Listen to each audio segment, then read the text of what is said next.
Quand le monde devient trop lourd, je cherche ton regard, ton détour. Olá, seja muito bem-vindo. Eu sou Gustavo Helder e você está no canal Retratos de Época. No vídeo de hoje, vamos desvendar a história da Torre Eiffel, o ícone de Paris que nasceu como um sonho impossível e se tornou um símbolo de genialidade e paixão. Vamos explorar a visão de Gustave Eiffel, as reuniões que enfrentaram críticas ferozes, os desafios técnicos que marcaram sua construção para a Exposição Universal de 1889 e as curiosidades que a tornam única. Como uma torre de ferro, planejada para ser temporária, conquistou o coração do mundo e continua a inspirar gerações. De sua criação em meio a polêmicas ao seu legado como emblema de romantismo e inovação, esta é uma história de coragem e visão. O que faz a Torre Eiffel tão especial para você? Em 10 segundos, logo após a vinheta,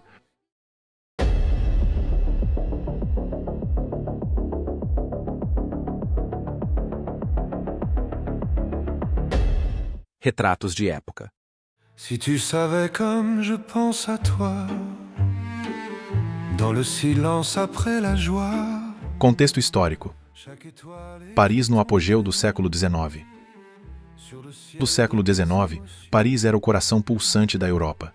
A cidade, redesenhada pelo urbanista Georges Eugène Haussmann, com seus amplos bulevares e edifícios elegantes, exalava cultura, arte e progresso. Mon cœur t'appelle encore. A França, após as turbulências da Revolução de 1789, as guerras napoleônicas e a derrota na Guerra Franco-Prussiana de 1870, buscava reafirmar sua grandeza. As exposições universais, realizadas desde 1851, eram o palco perfeito para isso.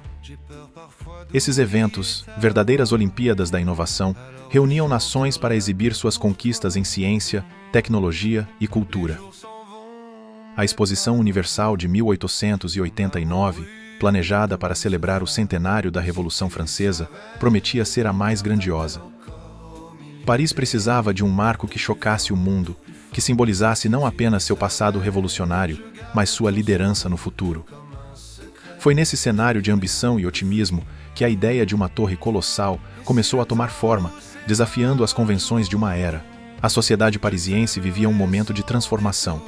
O impressionismo revolucionava a arte, com pintores como Monet e Renoir capturando a luz e a vida da cidade. A ciência avançava, com invenções como o telefone e a eletricidade mudando a vida cotidiana. A França queria mostrar ao mundo que era capaz de unir arte e tecnologia em algo monumental. A escolha do Campo de Marte, uma vasta área às margens do rio Sena, como local da exposição, sinalizava a escala do evento. Mas que tipo de monumento poderia representar essa nova era? A resposta veio de um engenheiro cuja visão ultrapassava os limites do comum: Gustave Eiffel. A ideia inicial, um sonho de ferro e matemática. Et je réponds. Gustave Eiffel já era uma lenda da engenharia antes da torre que levaria seu nome. Nascido em 1832, ele havia projetado obras como a Ponte Maria Pia, no Porto, Portugal, uma estrutura de ferro que impressionava pela leveza e resistência, e a armação interna da Estátua da Liberdade, presente da França aos Estados Unidos. Sua expertise em ferro forjado, um material que combinava força e maleabilidade, era incomparável. Em 1884, dois de seus engenheiros, Maurice Coquelin e Émile Nouguier, apresentaram um esboço ousado: uma torre de 300 metros, a mais alta estrutura já concebida, feita inteiramente de ferro. O design era simples, mas revolucionário. 4 pilares curvos que convergiam em um topo elegante, sustentados por uma malha de vigas metálicas entrecruzadas. A ideia inicial era mais técnica do que estética. Coquelin, inspirado por cálculos matemáticos, desenhou a torre com curvas que seguiam uma equação logarítmica, garantindo resistência ao vento. Será uma demonstração do poder da ciência, disse Eiffel, que inicialmente hesitou, temendo que a torre fosse vista como um monstro industrial.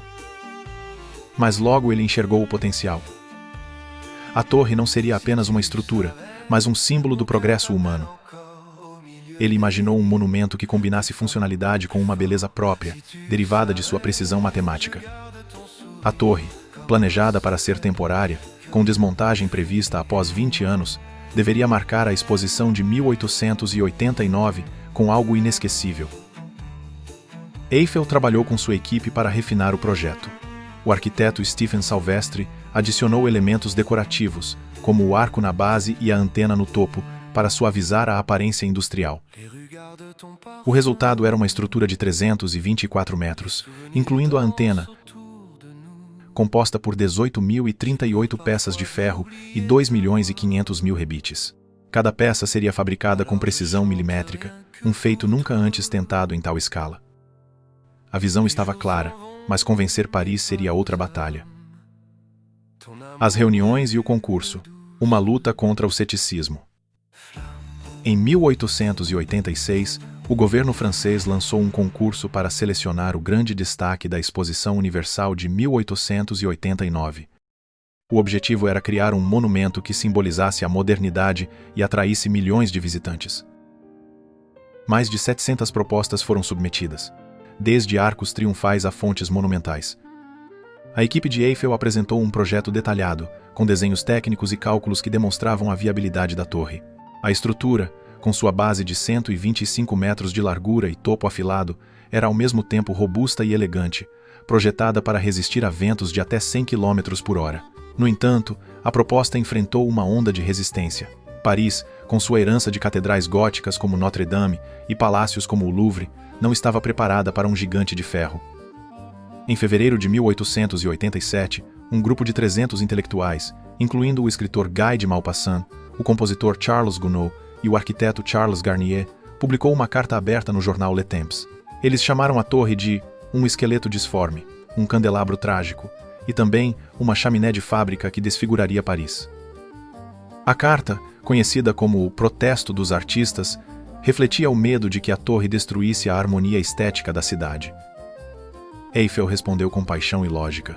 Em uma entrevista ao Le Temps, ele declarou: "A torre terá sua própria beleza, derivada de sua forma científica. Não há beleza sem utilidade." Ele argumentou que a estrutura seria um marco de engenharia, comparável às pirâmides do Egito em sua ousadia. As reuniões com o comitê da exposição, liderado pelo político Jules Ferry, foram tensas. Alguns membros temiam que a torre fosse um risco financeiro ou técnico, mas os cálculos precisos de Eiffel e sua reputação convenceram as autoridades. Em 1887, o projeto foi aprovado, com Eiffel financiando parte da construção com seu próprio dinheiro, em troca de 20 anos de lucros com os ingressos. A execução, um feito de precisão e coragem. A construção começou em 28 de janeiro de 1887, no Campo de Marte, uma área aberta às margens do Sena. O projeto exigiu uma logística sem precedentes. As 18.038 peças de ferro foram fabricadas em fábricas em Levallois-Perret, nos arredores de Paris. Cada peça, numerada, era transportada por carroças até o canteiro de obras, onde se encaixava com precisão milimétrica. Eiffel usou guindastes a vapor e sistemas hidráulicos para alinhar os pilares, garantindo que a torre permanecesse perfeitamente equilibrada à medida que crescia. Os desafios técnicos eram imensos. O terreno do Campo de Marte, especialmente próximo ao Sena, era instável, com solo argiloso e lençol freático alto. Para os dois pilares voltados para o rio, Eiffel usou caixões de concreto e ar comprimido, uma técnica avançada que permitia aos trabalhadores escavar abaixo do nível da água. Cada pilar exigiu fundações de até 15 metros de profundidade, com toneladas de concreto para garantir estabilidade. A resistência ao vento era outra preocupação. Maurice Koechlin projetou a torre com curvas baseadas em equações matemáticas que distribuíam a força do vento de forma uniforme. Testes em modelos reduzidos, uma prática inovadora, confirmaram que a torre suportaria tempestades sem colapsar. A segurança dos trabalhadores era uma obsessão de Eiffel. Em uma era onde acidentes em construções eram comuns, ele implementou medidas revolucionárias, redes de proteção, andaimes reforçados e salários acima da média para compensar o risco de trabalhar em alturas de até 300 metros. Cerca de 250 operários, conhecidos como os acrobatas do ferro, escalavam a estrutura diariamente, manejando peças pesadas em condições perigosas. Apesar disso, greves pontuais ocorreram, com trabalhadores exigindo melhores salários e proteção contra o frio rigoroso do inverno parisiense. Um incêndio em uma das oficinas de ferro, em 1888, destruiu várias peças, atrasando a produção por semanas. Eiffel resolveu o problema contratando mais fornecedores, mantendo o cronograma. O sistema de elevadores foi outro desafio. Eiffel queria que a torre fosse acessível ao público, não apenas um monumento para ser admirado de longe. Ele contratou empresas como a americana Otis e a suíça Rose para desenvolver elevadores hidráulicos capazes de subir os pilares inclinados. O processo exigiu ajustes constantes, pois os elevadores precisavam ser seguros e confortáveis.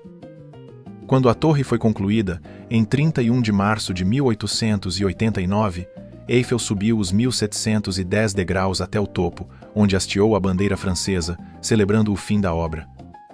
A inauguração oficial, em 6 de maio de 1889, durante a abertura da Exposição Universal, atraiu cerca de 2 milhões de visitantes, que subiram a torre maravilhados com a vista de Paris. Curiosidades e bastidores. Histórias que encantam.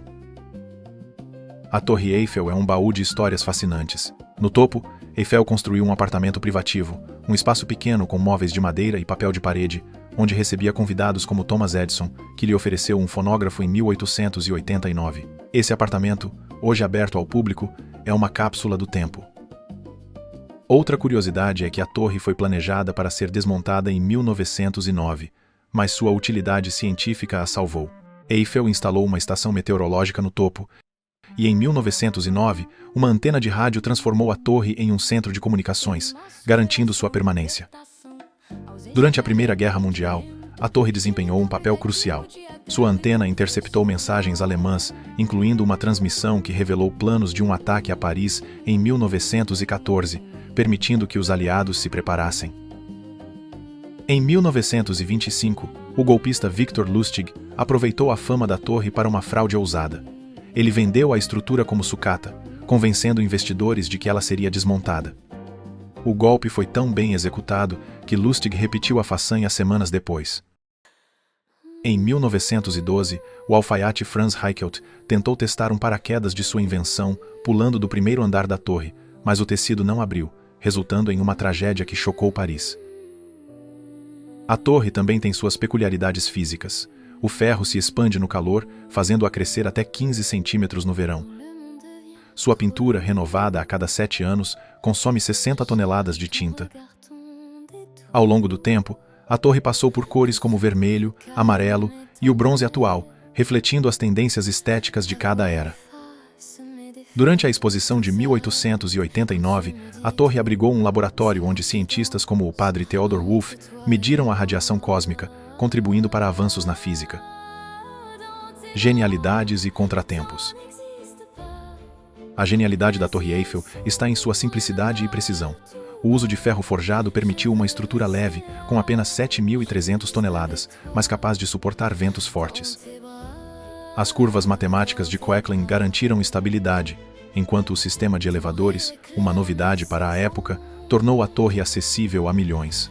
Eiffel também inovou ao testar a resistência ao vento em modelos reduzidos, uma prática que antecipou métodos modernos de engenharia. Os contratempos, porém, foram muitos. As críticas públicas, lideradas por intelectuais, quase levaram ao cancelamento do projeto. Greves de trabalhadores, exigindo melhores salários e condições, interromperam a obra em momentos críticos. O incêndio na oficina de ferro, em 1888, atrasou a produção, e a pressão para concluir a torre antes da exposição era enorme. Eiffel superou cada obstáculo com organização e determinação, transformando a torre em um marco da engenharia. O legado, um símbolo que transcende o tempo. O que era para ser uma estrutura temporária, tornou-se o maior símbolo de Paris. Hoje, a Torre Eiffel recebe cerca de 7 milhões de visitantes por ano, sendo um dos monumentos mais visitados do mundo. Sua iluminação noturna, introduzida em 1985, transforma Paris em um espetáculo de luzes, com shows que encantam moradores e turistas. Painéis solares instalados recentemente mostram seu compromisso com a sustentabilidade, enquanto sua antena continua a ser usada para transmissões de rádio e TV. Culturalmente, a torre é onipresente. Ela aparece em filmes como Um Americano em Paris e Meia-Noite em Paris, em pinturas de artistas como Marc Chagall e em músicas que celebram o romantismo. Durante eventos históricos, como a libertação de Paris em 1944, a torre foi palco de celebrações, com bandeiras francesas hasteadas em seu topo. Economicamente, ela impulsiona o turismo, gerando bilhões de euros anuais e sustentando milhares de empregos. A torre também mudou a percepção de Paris. Antes dela, a cidade era conhecida por sua arquitetura clássica, com catedrais e palácios. A Torre Eiffel introduziu a modernidade, mas para alguns, ofuscou a simplicidade de uma Paris mais antiga. Réplicas da torre, como as de Lisboa, Las Vegas e Tóquio, tentam capturar sua magia, mas nenhuma iguala seu impacto. A Torre Eiffel é mais do que um monumento. É um símbolo de ousadia, inovação e da capacidade humana de transformar sonhos em realidade. Reflexão final. A Torre Eiffel nos ensina que grandes ideias enfrentam resistência, mas a visão e a perseverança podem criar algo eterno. De um projeto criticado como monstruoso a um ícone amado por milhões, ela conecta o passado ao presente, lembrando-nos que o impossível é apenas uma questão de perspectiva. O que a Torre Eiffel representa para você? Um marco de engenhosidade ou um convite para sonhar sem limites? Compartilhe nos comentários o que mais te emocionou nessa história. Muito obrigado por assistir até o final. Se você gostou deste vídeo, deixe o seu like para que este conteúdo chegue a mais pessoas. Inscreva-se e ative o sininho para não perder as próximas histórias. E claro, conte aqui nos comentários qual o trecho desse vídeo chamou mais a sua atenção ou se esquecemos de colocar alguma informação importante. A sua opinião é o que dá vida a este canal. Um grande abraço e até a próxima.